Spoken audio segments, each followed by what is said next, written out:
Olá pessoal, sejam bem-vindos ao primeiro podcast do Escritório André Viz Advogados.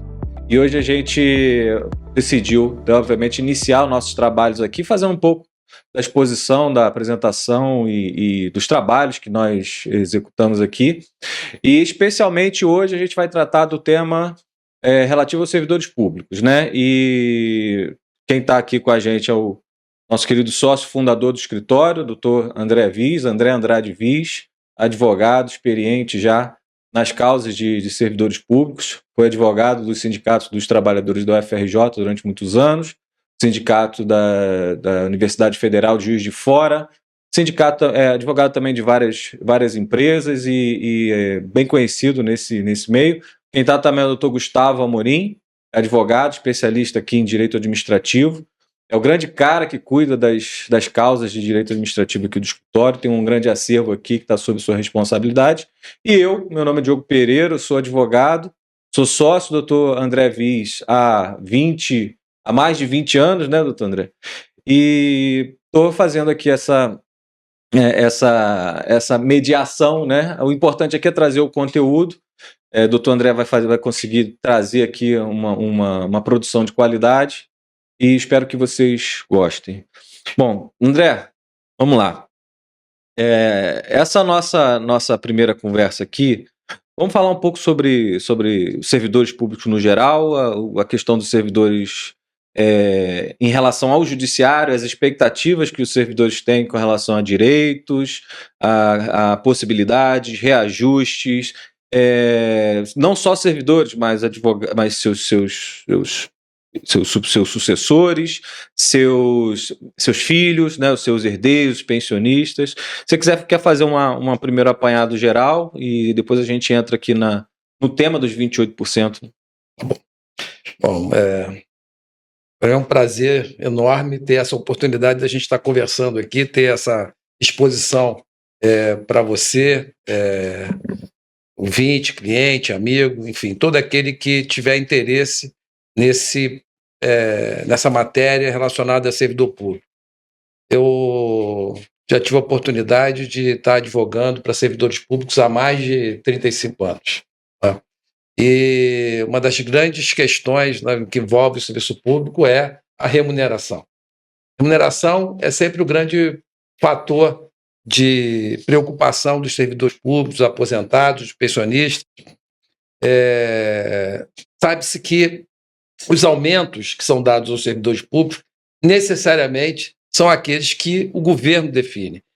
É o presidente da República, é o governador do estado, é o prefeito que define quanto o servidor público vai receber de aumento. Se vai ter uma mudança no plano de carreira, se vai ter uma reestruturação de carreira, enfim, toda a matéria relacionada à remuneração do servidor público é de competência privativa dos governos federal, estadual e municipal. Então, o servidor público só tem reajuste quando o governo quer. A outra perspectiva que se tem com relação a ganhos financeiros, remuneratórios, estão relacionados às situações que vão ao Poder Judiciário, e o Poder Judiciário pode, então, dizer se o governo tem que dar mais alguma coisa para o servidor público. E, assim, essa foi uma tônica que eu enfrentei durante toda a minha vida e que os servidores públicos estão sempre buscando ter mais alguma coisa, ter mais algum ganho, ter uma diferença, ter uma equiparação salarial, uma vantagem que o governo suprime. Esse é o grande problema. Então, assim, a remuneração nunca é adequada, há sempre uma defasagem remuneratória com relação ao servidor público. E se às vezes concede para o servidor público, não concede para o aposentado ou não concede para o pensionista. Por quê? Porque o governo está querendo sempre achatar o seu orçamento e evitar conceder um aumento remuneratório adequado para os servidores públicos. Eles vão sempre na folha, né? Sempre na folha de pagamento, isso que é reduzindo na folha. Então, assim, é onde o governo, naturalmente, acaba tendo isso. O executivo sempre é o mais prejudicado. Você vê que tem uma diferença entre o legislativo, entre o judiciário e entre o executivo. Os servidores do Poder Executivo, que são em maior número, são sempre os mais prejudicados. Quando o governo tem que cortar, ele sempre corta do executivo. É difícil de manobrar o legislativo ou o judiciário. E aí a gente foi nessa ciranda de anos, né? E um dos grandes momentos, né, que se viveu aí ao longo dos tempos foi a Constituição de 88, que ela no seu início garantiu a famosa isonomia, né? Ou seja, que todos os servidores públicos têm que ser tratados da mesma forma. Em algum momento depois veio as reformas administrativas e isso foi quebrado para poder justamente dar uma margem para o governo poder criar as distorções de forma legal, e aí privilegiando determinadas carreiras, determinadas profissões, determinadas classes de servidores públicos. Isso foi isso que aconteceu. A gente teve, ao longo dos anos, né, fora a questão dos planos econômicos, né, que aconteceram lá desde 1986, com o Plano Cruzado, depois veio o Plano Verão, Plano Bresser, Plano Collor, Plano Real, enfim, a gente tem todos esses arcabouços aí de tentativas da economia de resolver, né, o problema econômico. E aí quem pagava a conta sempre disso? O servidor público. Esse é que pagava a conta sempre. Os 28, a tese dos 28% fizeram 30 anos ano passado, né? Conta um pouco para a gente de como que nasceu essa história e o que é os 28 para o público geral, para quem não tenha a correta noção, mas faz um apanhado, pode fazer um apanhado para a gente disso? Como estava dizendo para você, a Constituição de 88, em princípio, ela tinha um dispositivo que garantia a isonomia de tratamento entre os servidores públicos. Então, se o servidor público recebia um aumento, o outro tinha que receber igual. Se o militar recebia um aumento, o servidor público tinha que receber igual. Se o servidor recebia um aumento, o aposentado também tinha que receber. Essas regras foram todas quebradas depois. Mas naquele tempo, lá em 1988, né, no início da Constituição, isso aconteceu. E aí nós tínhamos, naturalmente, uma regra de isonomia. Como é que aconteceu esse problema dos 28%? Primeiro, que já existia uma demanda, né, anterior, né, das categorias dos servidores públicos, que vinha reivindicando uma isonomia salarial que ela já era histórica. Não é? E aí, sim, nessa toada, né, assim, já tinha esse clamor da isonomia, mas aí veio, em janeiro de 93, que era a época, naturalmente, que o governo resolvia conceder, né, os reajustes para os servidores públicos, era a data base, digamos assim, né, dos servidores públicos, foi dado um aumento, então, naquela época, né, de 100% do valor da remuneração do mês de dezembro, que era a tabela salarial que vigia. O servidor público vive assim, ele vive com uma tabela salarial. Tem uma tabela salarial que o governo edita e que diz qual é o valor que cada cargo ou função vai receber dentro do serviço público. Então, nós tínhamos uma tabela salarial vigente no ano de 1992. Essa tabela, então, ela sofreu um reajuste de 100% no mês de janeiro de 93. Porém, o governo editou uma lei, deu o reajuste para os servidores, e aí fez uma outra lei também privilegiando os servidores militares, os militares. Só que essa tabela ela tinha uma distorção de 28,86% em média daquela tabela que foi concedida para os servidores do Executivo. E aí criou-se essa distorção. Mas o que aconteceu? Mais precisamente, não é? Outras categorias profissionais também tiveram algum reajuste nesse momento, que era o tal problema da isonomia que já se vinha lá de trás.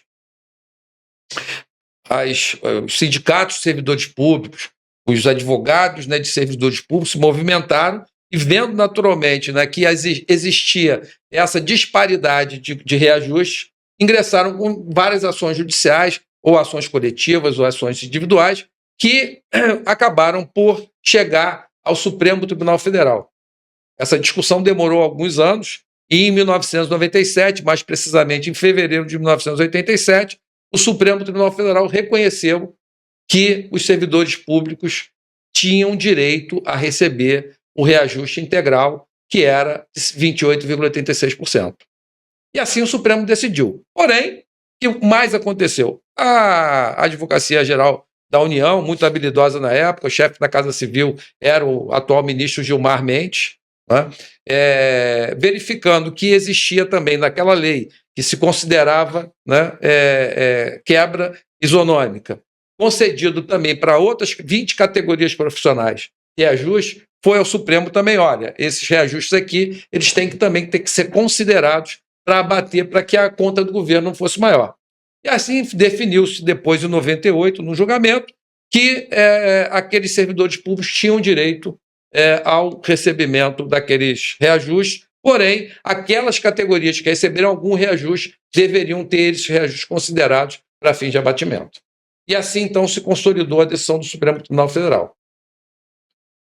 Mas o governo Fernando Henrique, na época, ele viu que não tinha mais saída, e aí editou-se uma medida provisória, a medida provisória 1704 de 98, onde foi reconhecido o direito à incorporação desse reajuste a partir de julho de 1998 nas remunerações, nas aposentadorias e proventos dos servidores públicos, mas só a partir daquele mês, de julho. E os atrasados? Reconheceu-se também que havia direito a atrasados entre janeiro de 1993 a junho de 1998, para todas aquelas categorias profissionais que não haviam sido contempladas com reajuste. E como se fazer isso? Como se fazer esse pagamento? Como foi administrado esse passivo? O governo também deu uma saída para isso também. O que ele oportunizou aos servidores aposentados e pensionistas que tinham direito a esse reajuste entre janeiro de 93 a junho de 98 e fazer um acordo administrativo, quando aqueles que não tinham entrado com ações na justiça, ou judicial para aqueles que já tinham ações na justiça. E que esse acordo propunha-se um valor, um deságio, e o pagamento em parcelas mensais, semestrais, durante o período de 7 anos. Essa era a proposta do governo. Muitas pessoas, buscando, obviamente, receber isso mais rápido, e daquela maneira que o governo admitia, firmaram acordos com o governo, mesmo com ações judiciais. Algumas, às vezes, considerando que os seus advogados tinham apoio quando existiam ações judiciais, muitos sem qualquer intervenção dos advogados. E aí o acordo era feito, pagava-se folha de pagamento e pronto, acabou. Aqueles que tinham ações judiciais e não optaram por fazer esse acordo, seguiram em suas ações judiciais e foram receber os seus passivos desse período, nas ações individuais, nas ações coletivas, né?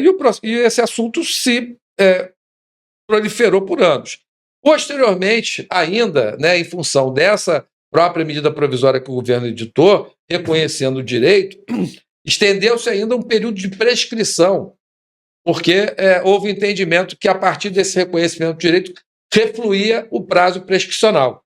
Então, muitos servidores ainda foram à justiça após a data do prazo prescricional, porque houve uma revigoração do prazo prescricional. Sim. A gente está falando de uma coisa que aconteceu há mais de 30 anos atrás. É uma história terrível. Existiam ações também que tiveram conquista de reajuste integral de 28%. Porque foram proferidas antes da decisão do Supremo. E aí elas consideravam reajuste integral. Então, assim, muitos servidores, foi o caso, por exemplo, dos servidores da UFRJ, na qual atuava na sua defesa, que tiveram esse reajuste integral, que, inclusive, para garantir a incorporação na folha de pagamento, teve até várias manifestações, protestos, greves de fome, enfim, foi uma luta muito grande para garantir essa incorporação.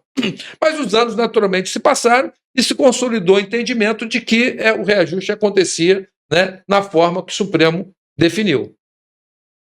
E esse reajuste, na verdade, esse direito, ele foi criando, naturalmente, matizes, e foi criando-se jurisprudência a respeito disso, e muitas ações se multiplicaram no país inteiro, principalmente as ações coletivas. Então você tinha ações do Ministério Público, que inicialmente se entendia que o Ministério Público não tinha legitimidade. O processo tramitava há anos, a gente tem que lembrar que houve uma evolução no judiciário também. Isso é importante. A gente está falando de um judiciário lá de 3 décadas atrás. A gente não está falando do judiciário de hoje. É um judiciário que era o judiciário de papel, judiciário analógico, da manipulação, exatamente. Era um judiciário completamente diferente do de hoje.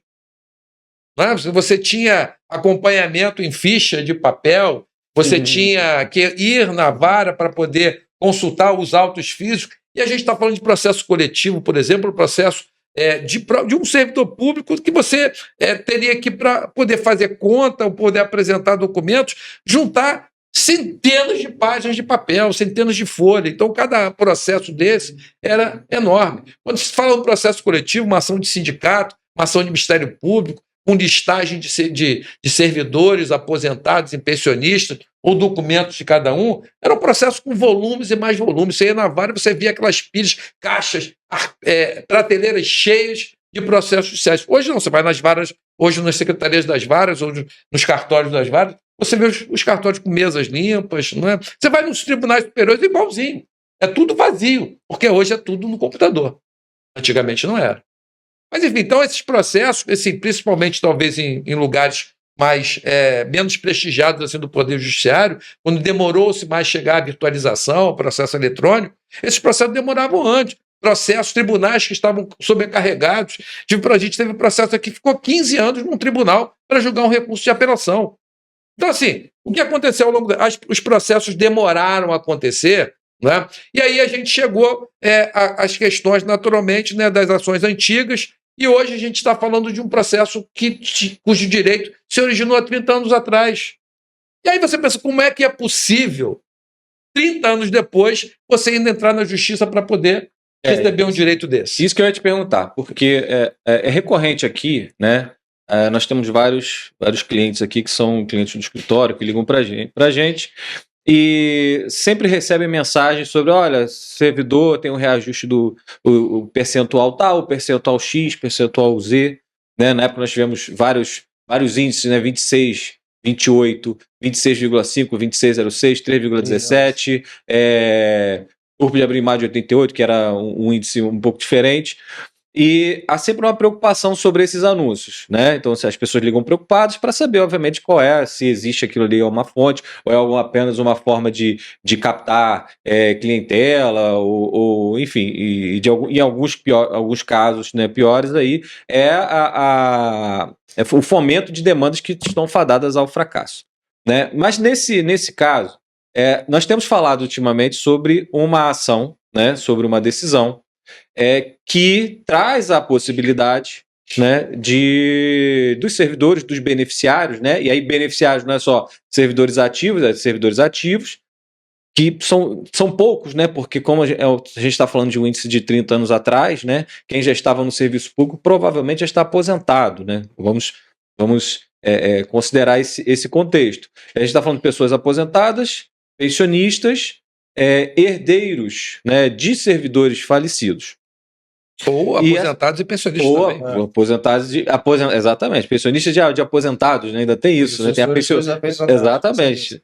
E nós temos a notícia de que existe uma ação civil pública, né, em que foi reconhecido esse direito, que transitou em julgado aqui há pouco tempo, né? Por que apesar de ter passado 30 anos, né, do primeiro marco, já terem passado 21 anos do último prazo pressional, porque em 98 o governo reconhece o direito de 28, esticou-se esse prazo até 2003, ali, por meados de julho de 2003, e agora, em 2024, a gente está falando de novo nesse tema, né? Por que existe esse tema? Porque esse tema voltou à pauta e qual é a explicação para esse fenômeno? Porque servidores voltaram a receber notícias. Olha, servidor tem direito a 28, busque seus direitos. A gente tem visto bastante notícias nesse sentido. Por que esse tema volta à pauta, doutor? Bom, enfim. Primeiro assim, não é a primeira vez que isso acontece. A gente está numa nova onda, né? Aqui no Rio de Janeiro, por exemplo, uma ação do Ministério Público também foi ajuizada reivindicando esse reajuste e, em primeira instância, houve uma sentença coletiva que beneficiava todos os servidores de todos da União ou de todas as autarquias, fundações, eram mais de 40 órgãos, ou autarquias e fundações relacionadas a esse processo. Naquele momento, na ação, uma ação de 1997, salvo engano, do procurador Sarmento, que inclusive já deixou a procuradoria, foi para a advocacia privada, essa ação teve ganho de causa primeiro, e depois lá no tribunal foi reformada, porque entenderam que o Ministério Público ele não tinha legitimidade para fazer essa defesa dos servidores públicos. Esse entendimento depois foi revisto e tal, mas aquela ação manteve esse entendimento. Mas mesmo assim, já nessa perspectiva, você tinha, por exemplo, a ação que ela tinha uma citação de todos aqueles órgãos, e quando citava, você já tinha um efeito interruptivo de prescrição, porque alguém já tinha lá e tentado exercitar esse direito. E aí você ia lá e assim, então o processo, quando transitou em julgado, e esse processo lá do Ministério Público, ele abriu um novo prazo, como abriu essa da medida provisória, que estendeu o prazo prescricional, ele abriu um novo prazo para exercício do direito, ou seja, mais 5 anos a partir daquele processo. Aqui no escritório, nós fizemos algumas ações, já depois desse prazo prescrito, digamos lá de trás do processo, da medida provisória, com base nessa ação do Ministério Público. E fomos bem-sucedidos. Os servidores que ingressaram nesse processo, que não estavam em processos anteriores, não tinham feito acordo com o governo, tiveram a oportunidade de receber esse reajuste. E era uma ação lá de 1997. Outras ações, como essa, por exemplo, essa ação, salvo engano, é do ano de 97. 97 também, né? Mas é o que eu falo, é uma ação de 97, do Mato Grosso, onde está submetido naturalmente a um tribunal que é muito assodado, e o tempo de julgamento dos recursos demora muito.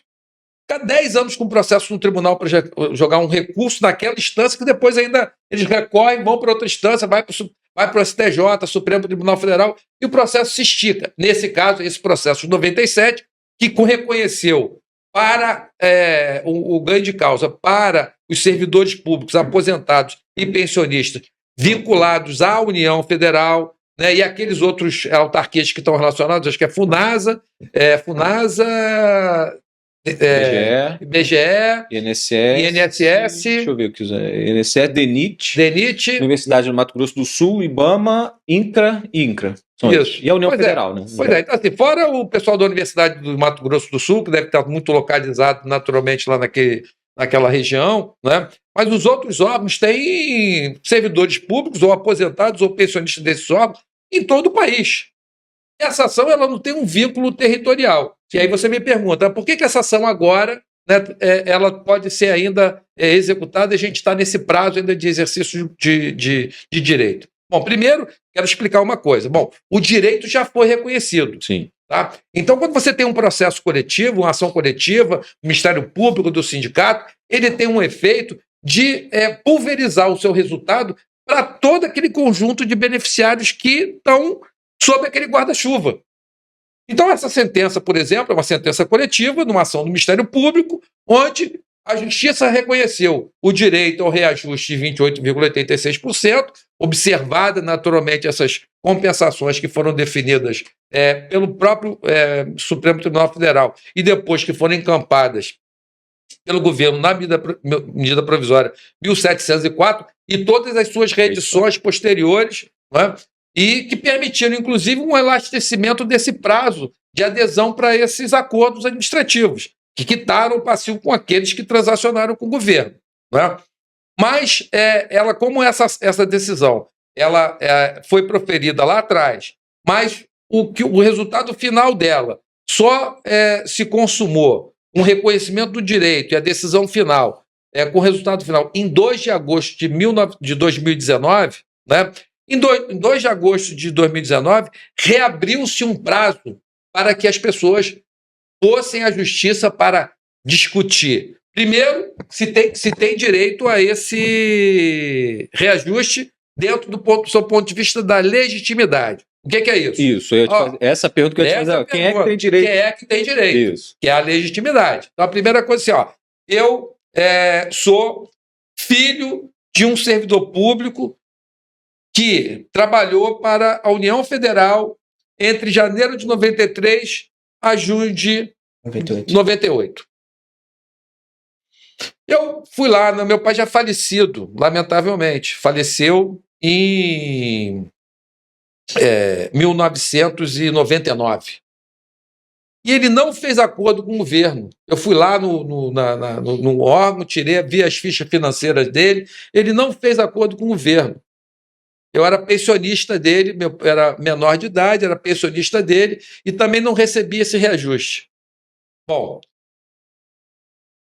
eu tenho direito a isso? Bom, seu pai era servidor público, trabalhava entre janeiro de 93 e janeiro de 98, e nunca recebeu nada desse reajuste, nem nenhuma ação judicial, nem uma ação coletiva, e nem fez acordo com o governo, ainda é tempo de você entrar com essa ação na justiça. Mas você não vai entrar com a ação na justiça para discutir o direito. Você vai entrar com a ação na justiça para provar que você tinha um vínculo com o servidor naquele período, você é herdeiro daquele servidor e você, portanto, está legitimado a receber esse passivo em nome daquela pessoa falecida naquele tempo e também fazer a conta daquele que teria direito. Bom, assim, e aí são dois aspectos, naturalmente, que tem que observar. Primeiro, essa questão do enquadramento, de ser legítimo ou não para reivindicar o direito, e a outra é o enquadramento do servidor naquela conta, porque você tem que saber se o servidor ele tinha direito a receber esse reajuste ou não. Porque alguns servidores que estavam lá no topo da carreira também não foram contemplados com esse direito. Então, a primeira providência é você identificar se você se não foi feito acordo, se não participou de um processo judicial. Se não tem certeza, é só ir lá no órgão e pedir as fichas financeiras. Qual período? Janeiro de 93 em diante. Aí, assim, isso vai variar, porque eu citei aqui o exemplo de uma pessoa que faleceu. Mas, assim, eu fui um servidor, né, na época, mas eu entrei com ação pessoal, não entrei com ação pelo sindicato, não fiz acordo, eu nem sabia de nada. Estava trabalhando em outro lugar, estava de licença, alguma coisa assim do tipo, né? E, enfim, mas eu tinha remuneração do governo, tinha direito a isso. E realmente eu não prestei atenção nisso. E agora que eu estou sabendo desse reajuste, eu posso entrar? Pode. E assim, você está falando assim, mas hoje com essa coisa da PEC da Bengala, né, que o servidor público até 75 anos, e realmente essa preocupação da perda, naturalmente, da remuneratória, o servidor estica o seu tempo, né, no serviço público, até lá, assim, eu vejo o servidor com 42 anos de serviço público, 46 anos de serviço público, então assim, vai até esticar a corda. Então você não tenha dúvida que ainda tem muita gente trabalhando com essa idade que ainda é servidor público. Não é? Agora, assim, certamente que nesse cenário que a gente está trabalhando, e pelo tempo decorrido, né, e ainda também pelas essas características, você pode ter, na sua grande maioria, né, pessoas que realmente são beneficiários, são herdeiros ou sucessores, né, ou são pensionistas de servidores da época, né, ou, enfim, ou já eram aposentados e não se ligaram. Então, assim, é importante verificar se recebeu ou não. Muita gente não tem memória. Às vezes eu percebo aqui que, às vezes, os servidores, com o tempo passando, não sei, eu assinei várias procurações para advogado e o processo não tem resposta. O advogado sumiu, não me deu resposta, eu não sei. Bom, todas essas questões hoje você pode verificar. Ou você vai no governo, lá no órgão do governo, para pedir informação. Hoje tem o SIGEP, né, que o próprio servidor já tem disponibilizado todas as informações das fichas financeiras, ou se não tem mais vínculo com o servidor, você vai buscar o órgão público para obter essas informações e vai acabar identificando. Mas, assim, é possível que a gente... Assim, eu entendo ainda, eu acho, eu suponho, né, pela experiência que eu tenho, pelo volume de ações, que ainda há centenas, se não milhares, de servidores aposentados e pensionistas que ainda podem buscar esse reajuste. Perfeito. E já definimos aqui o espectro de beneficiários, quem é o beneficiário, e como é que a gente faz, né? O que a pessoa faz? Olha, eu tenho esse direito, eu ouvi as explicações, achei aqui uma ficha financeira do meu pai, peguei aqui uma ficha financeira minha, ou realmente eu nunca fiz nada de 28 e agora eu quero fazer valer esse direito que me foi reconhecido. Porque a sentença coletiva ela faz um reconhecimento amplo, né? e agora nós precisamos definir, a pessoa precisa definir como ela é beneficiária. O que ela tem que fazer, né? O que ela vai no governo? Não, não vai no governo, não vai no RH, não, ela é uma sentença judicial e agora ela precisa, obviamente, receber aquele direito. Como é que é o procedimento? Explicando para o nosso público o que você tem que fazer, né, para fazer valer o seu direito nesse caso. Se você já é um beneficiário, como que você deve proceder? Qual é o procedimento? Né? Quem quer falar? Você, Gustavo? Não, deixa eu depois um complemento aqui, mas primeiramente eu acho que o mais importante, né, a gente que a pessoa entenda que tudo que precisa ser feito tem que ser no judiciário. Então, para se falar em judiciário é necessário um advogado, não é? Então, assim, quando a gente tomou conhecimento, agora mais recentemente essa reta final, porque primeiro que a gente tem um prazo curto, lembrando, né, as ações para receber isso necessitam ser ajuizadas até o dia 2 de agosto. Então, esse ajuizamento da ação significa dizer que, assim, que ela tem que estar lá na justiça. E a ação não é preparada instantaneamente, não é um miojo. Você prepara uma ação, você tem um conjunto de informações, documento, procuração, enfim. Não é? E até mesmo a viabilidade, né, do reajuste nesse caso. Ver se ele se integra dentro Exatamente. Então, assim, quando a gente tomou conhecimento e assim começou a verificar que esse assunto estava sendo pouco tratado, né, e com todo o nosso domínio de informação a respeito desse reajuste, esse nosso carinho ao servidor público, isso é importante, porque a nossa vida toda, que a minha vida profissional, foi toda construída em cima de uma trajetória voltada à administração pública, ao servidor público. Então, assim, o servidor público sempre foi tratado com muito carinho dentro da minha trajetória profissional, dentro da nossa trajetória profissional. Então, assim, o servidor público é o mais importante. Então, o mais importante, naturalmente, aqui para nós, né, é que as pessoas saibam que elas não podem deixar de exercitar o seu direito. Elas não podem deixar esse dinheiro nos cofres do governo. Esse dinheiro é seu servidor, é seu aposentado, é seu pensionista, é seu herdeiro de aposentado, servidor e pensionista. Pode demorar um pouquinho, porque conforme o valor pode ser um precatório, vai se discutir cálculo, essa coisa toda, mas é um direito que você tem que receber, você tem que exercitar. Então, assim, a nossa preocupação primeira foi difundir essa informação. Isso que a gente está fazendo aqui é para isso. É para dizer para você, beneficiário, seja herdeiro, seja o próprio, que você tem alguma coisa para receber. Se você não lembra, vá atrás dessa informação. Vá verificar nas fichas financeiras. É muito tempo, as pessoas às vezes esquecem, são muitos casos. Era plano verão, era plano Bresser, plano Collor, 28, 317, 47, 45. Era índice que não acabava mais. E o servidor público, naquela ânsia de fazer alguma coisa, como falava aqui, de botar alguma coisa além daquele reajuste, saía distribuindo procuração para todo mundo. Tinha advogado que prometia tutela, e tinha gente que ganhava. Liminar para botar na folha de pagamento 84%. Isso era um reajuste ótimo. Tinha servidor que ficava 2, 3 anos recebendo 84% de remuneração. 12 de referência. Sim, mas era uma quantidade enorme de ações na justiça que você tinha, né? Que é servidor que recebia 3 vezes mais do que no contra-cheque, só de ação judicial que incorporava na folha de pagamento. Então, assim, essa leitura é importante porque as pessoas porque o cara não lembra. Não lembra. Faz confusão. Geralmente faz confusão. Então, assim, não é necessário, voltando à questão do procedimento, necessariamente o ideal é procurar um advogado. E aí, procurar um advogado especializado. O que assim, advogado tem vários, assim como você médico tem vários. Mas você tem cardiologista, urologista, pediatra, né, angiologista. Advogado também tem especialização. Então, nem todo advogado tem especialização na área administrativa. A gente construiu uma banca aqui ao longo dos anos voltada para esse segmento. Alguns escritórios também têm essa especialização. Alguns advogados também têm essa especialização. Então, necessário para que você tenha a leitura e quando você pegue uma causa dessa, analisar e dar a resposta rápida para o cliente, né, é necessário primeiro, que a pessoa interessada tenha essa informação, primeiro, suscitar dúvida na sua cabeça.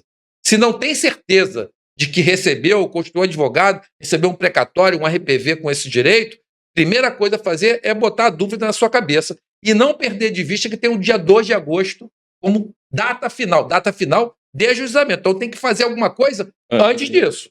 Ontem. O ideal. Ontem. E já que você abriu a janela rapidamente entrando nesse tema, até o próprio advogado, os próprios advogados, né, que têm, obviamente, contato com essas pessoas, né, precisam, inclusive, procurar outros especialistas, parceiros, obviamente, para poder subsidiar essa atuação. Né? Eu acho que a advocacia é uma relação de confiança. Né? Então, quando o cliente procura o advogado, é porque existe ali uma troca, uma fidúcia, a pessoa confia naquele advogado, entrega para ele um mandato, uma procuração, para falar em nome dele. Então, isso é um peso muito grande na escolha do advogado pelo cliente. Então, até o advogado que ele é o advogado de confiança desses servidores, da família do servidor, e às vezes é o advogado que advogou com o pai, para o avô, depois para o pai, agora está com o filho, né, e os herdeiros. Até mesmo esse advogado que advogou em outras causas, né, mesmo que ele não seja especialista, né, é importante que ele tenha essa percepção, né, de que é necessário um mínimo de especialização. Então, e um exercício de autoconhecimento, fazer, olha, isso aqui eu não domino plenamente. Não é prudente, né, que eu procure um advogado parceiro, alguém que eu conheça e que saiba fazer. Eu acho que esse recado também é importante para esses nossos colegas, né? A gente teve a oportunidade de trabalhar aqui já com alguns colegas que militam em outras áreas, tomaram conhecimento, inclusive é muito comum advogados que trabalham com a sucessão, desses o advogado do inventário, né? Inventário, que já são de confiança da família para esta área do direito, mas que não detêm esse conhecimento específico, né, especial para essas causas. E como o doutor disse, são causas de mais de 30 anos, né? São coisas que não se debruça rapidamente sobre o processo ali e vai entender todas as vieses e todas as peculiaridades desse caso. Né? Então, a gente também sempre trabalha, abre a oportunidade de poder trabalhar em conjunto com colegas para poder dar o melhor resultado final ao cliente. Né? Pois é, isso é um dado muito importante, você tocou num ponto muito sensível, né? Porque a gente vê aí que a falta, às vezes, de domínio e especialização acaba por resultar não no benefício do cliente, mas no prejuízo do cliente. Né? Então, isso é um dado muito importante. Assim, hoje, você tem as técnicas de encaminhamento judicial desses processos, a gente evoluiu nisso, ela visa também, inclusive, minimizar riscos, né, de prejuízo. Porque uma ação mal formulada ou formulada incorretamente, ela pode gerar uma decisão contrária e, conforme naturalmente o caso, às vezes um prejuízo e um risco no que a gente chama sucumbência, que é pagar o advogado da parte contrária. E hoje, o governo, ele, com a possibilidade, né, dos procuradores receberem também os honorários, eles têm, né, digamos assim, um estímulo maior, né, para poder ganhar os processos também contra o servidor, porque aí acontece, ganha o processo contra o servidor vai pagar os honorários também dos procuradores, né, da União, do Estado, dos municípios. Então, assim, essa preocupação, naturalmente, do melhor encaminhamento, do encaminhamento adequado e da forma adequada de encaminhar o processo, porque tem toda uma forma, a gente, né, desenvolve aqui toda uma fórmula de busca desse direito, de maneira que você tornar isso muito econômico para o cliente, né, muito menos oneroso para o cliente e com uma margem de risco muito pequena. Então, assim, é importante isso, ainda que haja um advogado de conhecimento para consultar, a gente tem sempre a preocupação. Primeiro que a questão dos golpes. Né? Hoje você está vivendo, né, com essa coisa do golpe. Então, é um golpe disso, um golpe daquilo. Né? Então, assim, o que a gente está fazendo aqui é botar nossa cara. Exatamente. Entendeu? Para dizer, estamos aqui falando esse assunto aqui, tratando desse tema. Isso aqui não é uma fake news, não é um golpe, né? É um alerta para você, servidor, aposentado, pensionista, herdeiro, né? De que você pode ainda buscar na justiça um direito ao recebimento, um reajuste e efetivamente receber. E isso não é golpe, desde que você faça isso de maneira apropriada. Entende? E às vezes, na melhor das hipóteses, um erro grosseiro. Ó, vou dar um exemplo. O Gustavo não estava aqui, estava falando com você. Estava aqui conversando com o André. Falamos por um acaso, caiu uma petição inicial dessas, né? Dessas mesmas sentenças, foi ajuizada uma petição inicial para, obviamente, materializar ali aquele direito, ou seja, receber aqueles valores. E na inicial, né, o polo passivo réu, né, ó, eu tenho que fazer, daqui a pouco a gente vai falar sobre o cumprimento, mas saiu a sentença, eu tenho que agora dar o cumprimento. No procedimento de cumprimento, o que você coloca? Coloca o autor e depois você coloca o réu. Nesse caso, o autor era o servidor, era o beneficiário, o réu foi colocado a União Federal, era o réu desse processo. Só que, quando você vai progredindo na leitura da peça, o servidor era de uma universidade federal. Que é uma autarquia. Que é uma autarquia, é um ente público, é personalidade própria. Ele que deveria ser o réu. Direcional. Sabe qual é a consequência disso? Prescrição. Por quê? Esse processo vai caminhar. Quando chegar lá na frente, na hora de dar a decisão, o juiz vai pegar e falar: olha, o réu é a União, o servidor estava na universidade, isso aqui é uma autarquia, eu vou julgar extinto esse processo por ilegitimidade. E o que aconteceu? O prazo prescricional foi embora. Talvez dê sorte de encontrar uma interrupção da prescrição por conta... Só que isso, obviamente, a gente não pode depositar as esperanças no incerto.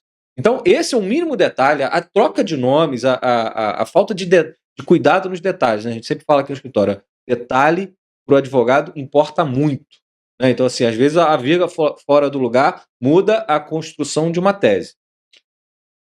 Assim, isso que você está falando, assim, eu agora me lembrei de um dado importante, né? Nessa caminhada já que a gente já está aqui, né? De receber clientes,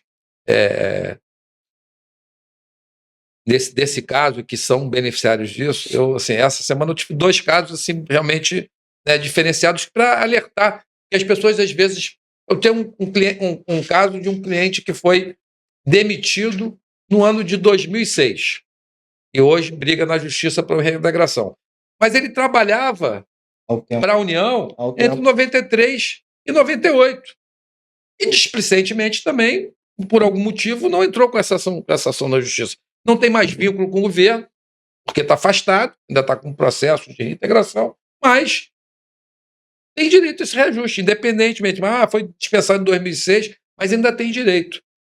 E aí, quando eu falo com ele, ele vai e lembra disso. Porque assim, o que a gente está fazendo aqui com esse nosso trabalho é trazer essa informação para as pessoas. Porque você acha que o governo vai falar sobre isso? Não. Você acha que alguém tem interesse em divulgar isso? Isso assim, a gente viu uma matéria no Extra, não é? Mas você não tem muita divulgação disso. Porque isso não vai para o Jornal Nacional. Servidor público, né? Você ainda tem direito ao reajuste nacional 8 horas antes da novela, né? No Brasil não tem Saul Goodman, né? Não pode ter isso, a gente não pode fazer, não tem, vem aqui atrás do seu direito, né? Mas você, eu não sei quem é o William Bonner ainda, que é o Jornal Nacional ainda, o William Bonner lá anunciando, olha só, servidor público, aposentado, pensionista, né? Vai procurar um advogado, porque você ainda tem um dinheirinho para receber do Lula. Antes do... Não vai falar isso. Não vai. Antes dos gols da rodada, não é? Ajudar. Então esse negócio está lá no fundo do baú, no fundo da gaveta, né, escondidinho, as pessoas não estão dando essa informação. E a gente está falando de dinheiro, muito dinheiro. Né? Então, assim, para você ter ideia, a gente tem aqui, e assim, varia de caso a caso, e assim, eu não estou aqui dizendo que as pessoas vão fazer fortuna com isso. Mas assim, um médico, servidor público, né, trabalhando naquele período, o salário médio de médico, pelas diferenças que ele tinha no Ministério da Saúde, a gente está falando de um passivo de R$200 mil. Sim. Em média. Você pode ser menos, pode ser mais do médico.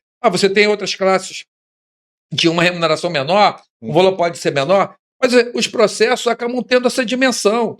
50 mil, 100 mil, porque tem tempo, tem correção monetária, tem juros, essa coisa toda. Então, assim, tem uma diferença substancial. E as pessoas estão deixando esse dinheiro para trás. Deixando dinheiro na mesa, literalmente. Exato. Então, assim, num país assim, onde o servidor público é uma classe achatada, está sendo cada vez mais amassada pelos governos, deixar um dinheiro para o governo de uma coisa que ele tem direito, que tinha direito, me parece naturalmente um grande desperdício, né? Então, assim, muito mais assim, e a gente não está fazendo isso aqui pelo escritório, é uma campanha de captação, não. Isso aqui é uma divulgação. Para mim, isso é um trabalho de utilidade pública.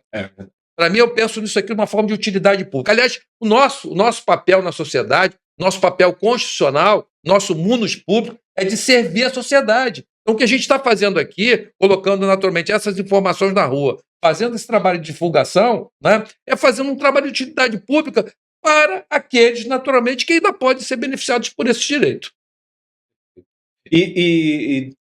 Bom, qual é o próximo passo, né? O servidor agora... O que vai acontecer para quem quer, a pessoa que decide correr atrás desse direito? Despertou, acordei, eu vi o vídeo do Dr. André, eu vi o podcast do escritório e eu quero, né? Agora é o meu desejo. Qual é o próximo passo? Eu tenho agora uma sentença que me deu o direito. E o que a gente vai fazer agora? Como é que funciona isso? Procura advogado.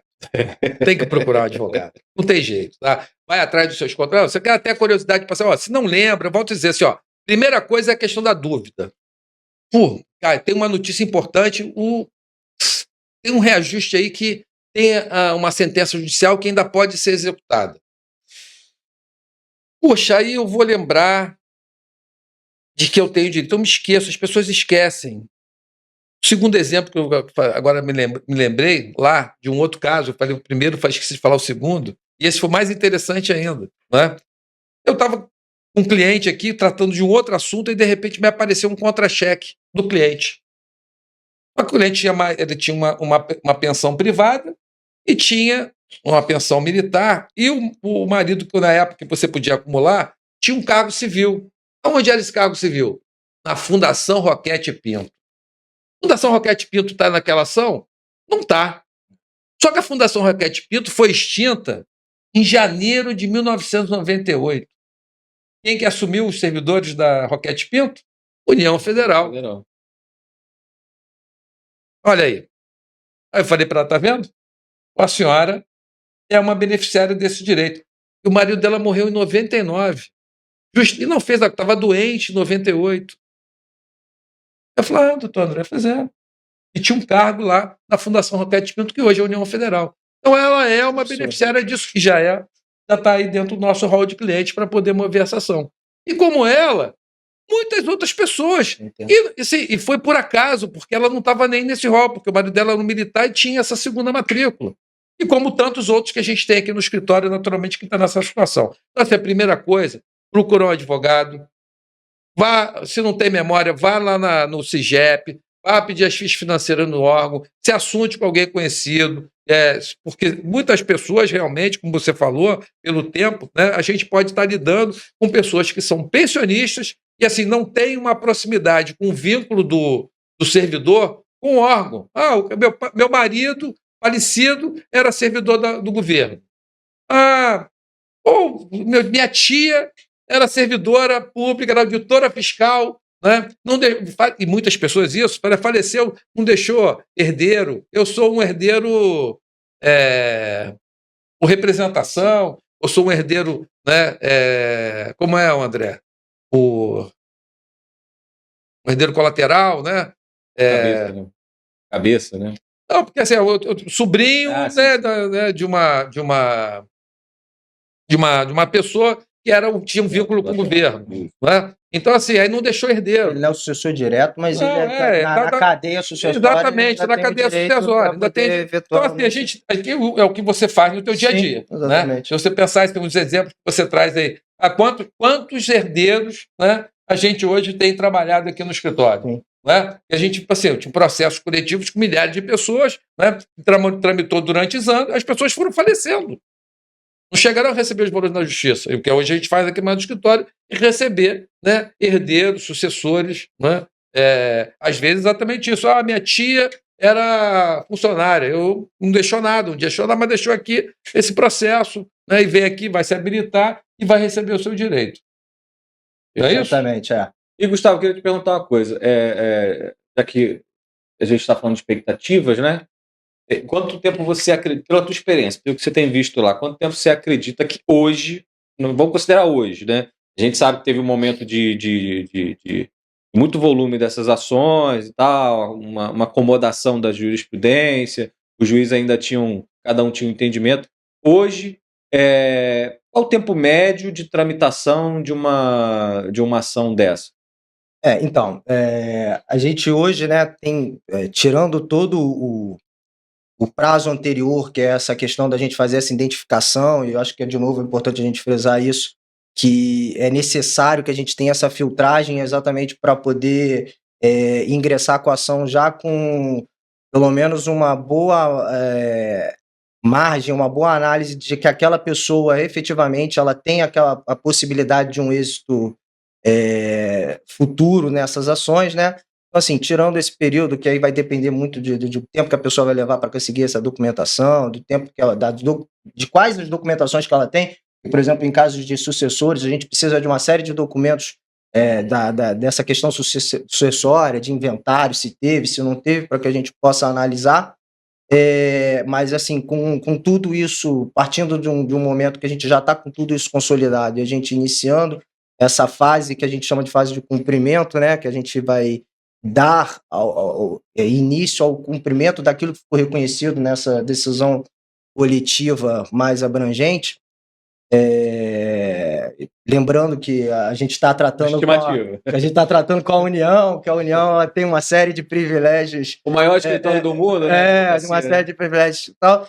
A gente, assim, na minha experiência, nesses 5 anos que eu estou lidando com essa matéria aqui no escritório, eu acredito que um prazo de 5 anos, talvez, né, dependendo da justiça, a gente está falando agora da justiça federal, civil, né, trabalhista, até em alguns casos, Sim. Não para esse processo coletivo específico, mas para os outros casos que a gente tratava com os antigos funcionários públicos, né, ela é até um pouco mais célere, mas na justiça civil hoje a gente passa entre a distribuição da nossa ação, uma sentença, né, que a gente tenha favorável ou não, uma fase de recurso, e aí lembrando, de novo, que a gente tratando com a União, em que eles demandam todas as possibilidades, uma vez que dificilmente eles enfrentam alguma restrição, seja financeira, ou seja de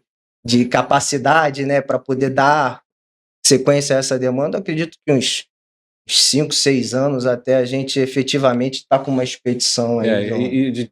Acho que de 3 a 5 anos, não sei. Eu já vi processos de 3 anos.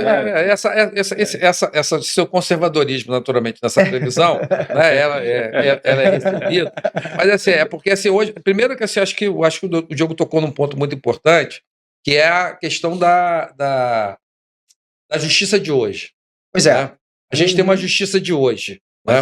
Então, assim, se a gente for tratar e eu já falei isso, da justiça de papel lá atrás, essas coisas, a gente vai ter aí um total modificação, naturalmente, nas metas de cumprimento. Não. Então, assim,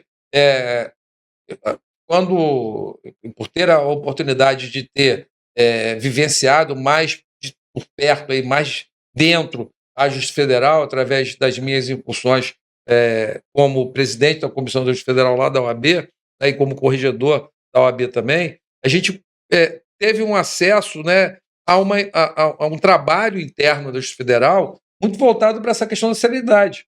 Então, assim, o próprio sistema hoje da Justiça Federal é um sistema muito mais ágil, que ele permite que o processo se desenvolva. A grande dificuldade da Justiça realmente é a questão do elemento humano. Então, hoje se discute essa coisa da inteligência artificial, e assim, por isso, e aí a gente tem a particularidade de falar do governo federal, da União Federal, das procuradorias, do trabalho que é feito pela AGU, e esse trabalho é um trabalho que parece, assim, principalmente melhorado, talvez, ou estimulado pela questão dos honorários, né, que são devidos à Fazenda Pública, a partir de um determinado entendimento, né, e do próprio Código de Processo Civil novo. Nós temos aí essa intervenção incansável, recursal da União. Exatamente. E aí, assim, se a gente. Porque assim, isso para mim é uma coisa que também assim, precisa ser tratada, porque não é possível, porque quando a justiça fala em procrastinação, muito atribui isso às vezes para o advogado que fica buscando o direito do seu cliente. E quando a gente fala da União, Particular, né? mas isso são coisas absurdas que a gente vê no dia a dia, né? Porque assim, não é a vírgula, é o detalhe naturalmente assim, é como aquela brincadeira, né, do bife ali na mesa e o bife é milanesa, né? Se trocar a palavrinha, tiver um trocadilho na decisão, o cara vai entrar com recurso e vai levar o processo até o Supremo Tribunal Federal para discutir quanto? R$1.000. Às vezes.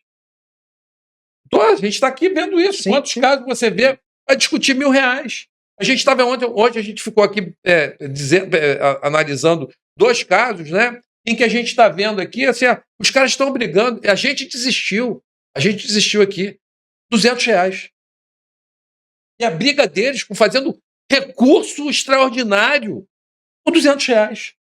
E aí é isso aí, leva o processo 6 anos. Olha, por que isso? Exatamente. Porque assim, tem que ter uma política voltada naturalmente a também, né? E aí a gente está vendo alguma coisa lá pela AGU, Sim. né? Essa questão naturalmente da minimização dos conflitos, né? De minimizar os conflitos, de criar naturalmente mecanismos para que você possa ter, em determinados casos, o reconhecimento judicial e evitar que a própria máquina do governo seja utilizada para ficar procrastinar. postergando isso e ficar evitando que os direitos sejam concedidos. Então, assim, na prática, esse processo seria muito simples, não é? Se a gente tivesse uma inteligência artificial para colocar naturalmente esses processos num. A AGU já tem, já. Não, mas assim, não usa para isso, porque assim, olha só, eu sou o Gustavo, né? Eu sou filho do servidor tal, o servidor tal trabalhou entre 93 e 90, é como se você preencher Mecânico. os itens, né? E aí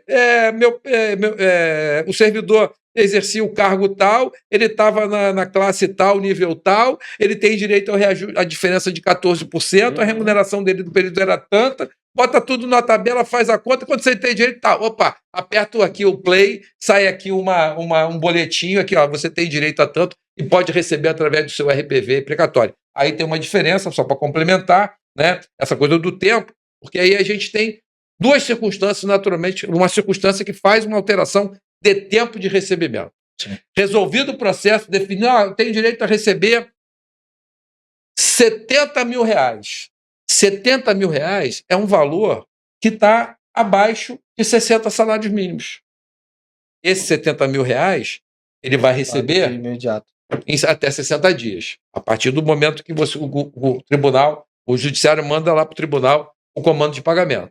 Agora, se ele tiver que receber R$100.000, é acima de 60 salários mínimos. Se é hoje, eu mando essa ordem para lá, hoje é dia 19 de junho. Né, 19 de junho.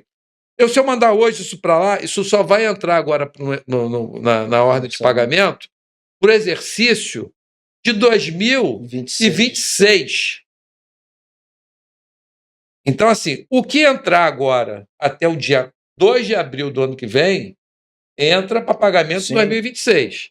O que entrar depois do dia 2 de abril do ano que vem, vai para 2027, desde que seja acima de 60 salários mínimos. Então, isso tem uma diferenciação na frente do tempo de contagem. E já caminhando para o final, né, eu queria deixar um recado. Nós vamos preparar, né, como o doutor André falou, isso aqui é um serviço de utilidade pública. Então, nós vamos deixar na descrição desse vídeo no YouTube um formulário, né, para que a pessoa possa responder e ter ali uma ideia, né, de saber se tem ou não, se pode ou não ser beneficiário dessa sentença de que nós estamos falando, desse julgado, e chegar, ele responde ali as perguntas e ao final você vai ter ali a resposta sobre o potencial direito que você tem. Eu posso complementar uma coisa aqui que me parece importante? Sim. Olha só, a gente fica assim, nesse nosso caminhar aqui, a gente fala com as pessoas sempre com muita dúvida. Tem muita dúvida, né? Dúvida se vai ganhar, dúvida se vai perder, dúvida naturalmente, né? Se tem realmente direito, se deve fazer ou não deve fazer. Bom, oportunidade não se deve desperdiçar. Depois do dia 2 de agosto, não tem jeito. Então, assim, pense, analise. Não tenho documento, não sei o que eu vou fazer. Procura advogado. O advogado tem sempre uma forma de resolver o seu problema. Se você chegar aqui no meu escritório no dia 1º de agosto de 2024, doutor, eu vi o seu podcast, vi a sua notícia, meu pai, eu era servidor público, olha só, eu ainda vou dar um jeito para você. Ainda que seja no último dia, ainda que você não tenha um documento, né, mas a gente vai dar um jeito para você. Então, o ideal é que você procure um advogado. Não perca essa oportunidade. Perfeito, doutor. E para entrar em contato com o nosso escritório, né, você pode mandar um e-mail para a gente, pode ser através do chat, pode ser através do nosso Instagram, que é @AndréVisaAdvogados, né? Também temos o e-mail, tem o e-mail da secretaria@andrevisaadvogados.com.br, tudo junto, Vis com Z, né? Vai estar aqui na descrição do vídeo, e mande suas dúvidas para lá. Queria agradecer. Obrigado. E na dúvida, bota o meu nome no Google que você vai achar. Obrigado, Gustavo. Obrigado, doutor André. E agradeço aí pela tua audiência. Grande abraço.